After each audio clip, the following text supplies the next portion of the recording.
If you have been dancing salsa for any amount of time, you might have run into the idea that there are many types of salsa music and dance, or that salsa is actually an umbrella term. But why is that? What does that even actually mean, and how should you maybe think about these terms in real life? My name is Matias, I'm a salsa teacher from Finland, and in this video we will go through a quick history of what is commonly known as salsa music, and we will make connections between the words for the music and words for the dances. I do want to point out that this is a very deep and complicated topic, so there will be lots of simplifications.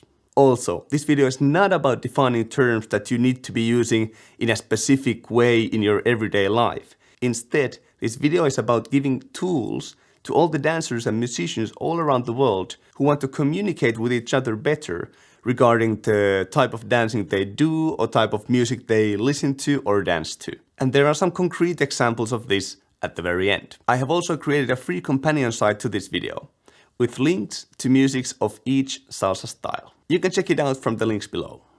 When using the term salsa music, it's best to think of it just like the word rock music.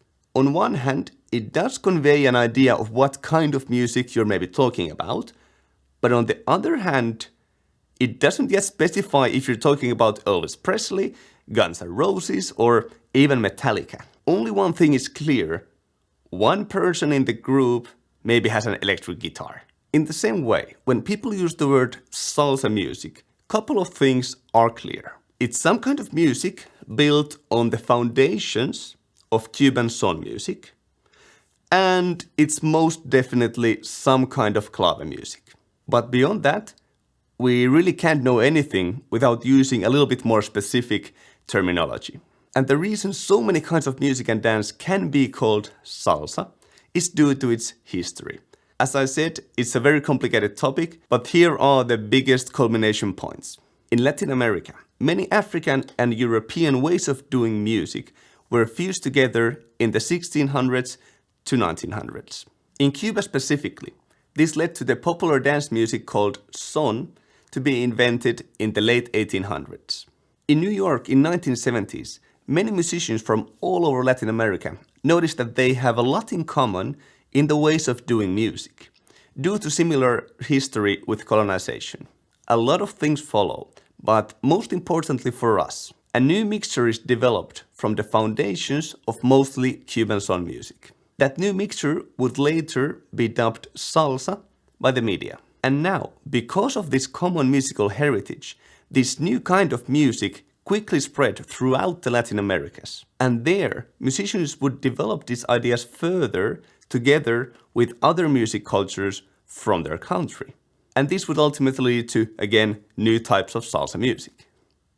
This quick history explains why something called salsa came to be and why it spread so easily and why it has so many different kinds of forms all over the Latin Americas. And salsa is best looked at a way of doing music instead of trying to define it with some specific rhythms or even instruments. So like we discussed in the beginning, calling something salsa ties it to the song continuum and everything that follows. But at the same time, it doesn't really say anything more than that.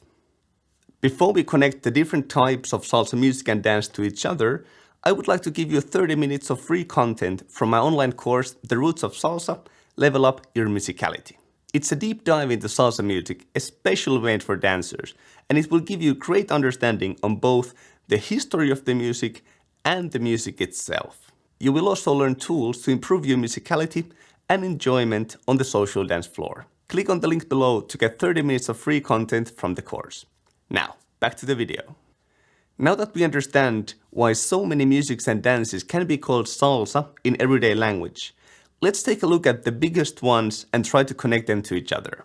Let's start with what was happening in the United States and Puerto Rico. The biggest terms by far are on 1 and on 2. These names refer to the counts during which a specific step is taken. On 1 is commonly known as LA style, and on 2 can be further broken down into 2 distinct salsa styles: New York style or modern mambo and Puerto Rican style or classic mambo. It's important to note here that we are not talking about the original mambo music and dance from Cuba, but instead we are talking about styles of salsa dancing from New York and Puerto Rico. These salsa styles have taken a lot of influences from other dances in the United States.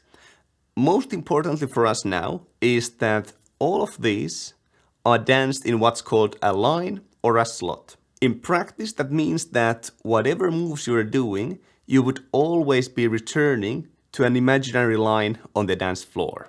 This type of salsa dancing can also broadly be called cross-body style salsa, referring to one of the basic moves, the cross-body lead. The salsa musics these types of dancing are danced to can have many names. Classic salsa refers to some of the older salsa music from the 1970s, while salsa dura can mean that, but it can also mean modern salsa music that has some resemblance to those aesthetics. Salsa dura often includes a lot of instrumental parts and heavy-hitting horn sections. Salsa romántica, on the other hand, is often used to describe the softer or more pop-like salsa that is nowadays the biggest seller all around the world. While all of the dances mentioned so far can be danced to any of the salsa musics mentioned so far, a lot of the hobbyists and enthusiasts might have preferences over what kind of music they feel best suits their rhythm in their steps and their styling and their way of connecting to the music. It's still important to point out that there are no hard lines between salsa dura and salsa romántica. And indeed, most contemporary artists are playing with some aesthetics from both of these. And as music styles, they are both present in all over Latin America. Colombia has been a big salsa country for a long time, and one of the biggest terms related to it is Cali style salsa, or in Spanish, salsa caleña. The term itself can be used for both the music and the dancing.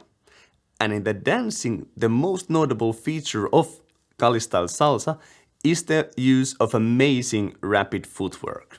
Another word related to Colombian salsa is salsa choque, which blends hip-hop aesthetics into salsa music.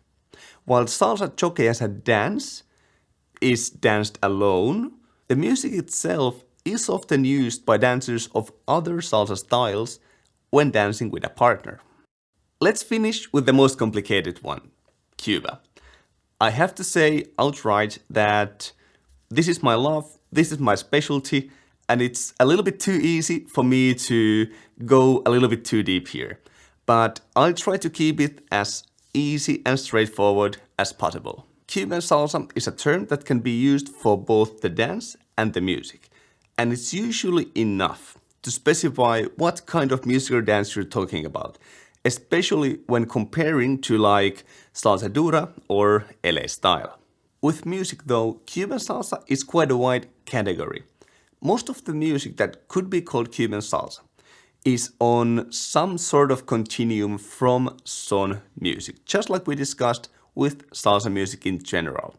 But in Cuba, these developments from son have been done in quite many ways. For example, songo and modernized son are the kinds of music that are more relying on the son aesthetics, while timba refers to the music that was born in the 90s and utilizes a lot more special grooves and multi-layered rhythms.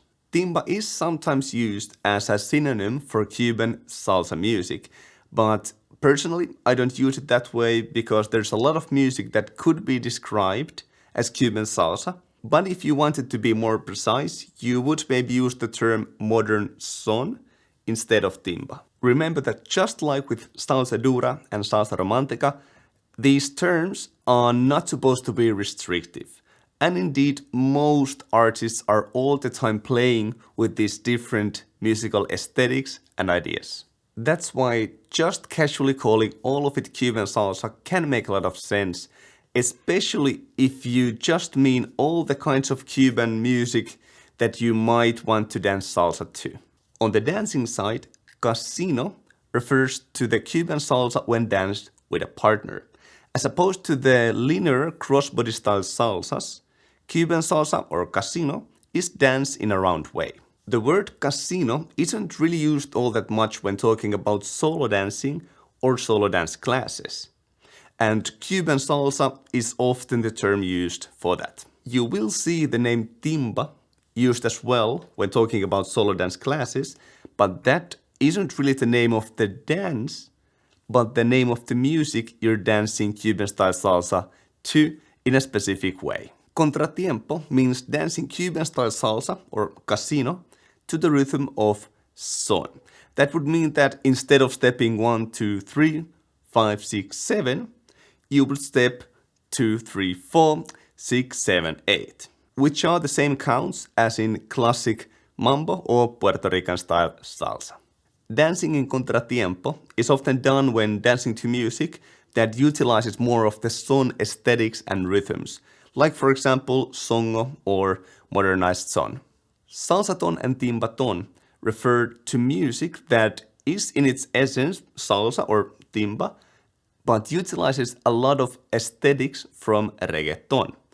When dancing on the social dance floor at a dance party, people tend to still dance Cuban-style salsa or casino, but they are using a lot more reggaeton body movements, for example. But then, when and why should you use these terms, and when should you maybe just call all of it salsa? In my opinion, it's about communicating with different people in a meaningful way. As a concrete example, let's say that I meet a person, and that person tells me that, hey, I would like to go to salsa classes. Where can I go to a beginner salsa class? And then in my mind, if I'm thinking that, oh, in this dance school, there's a casino beginner's class.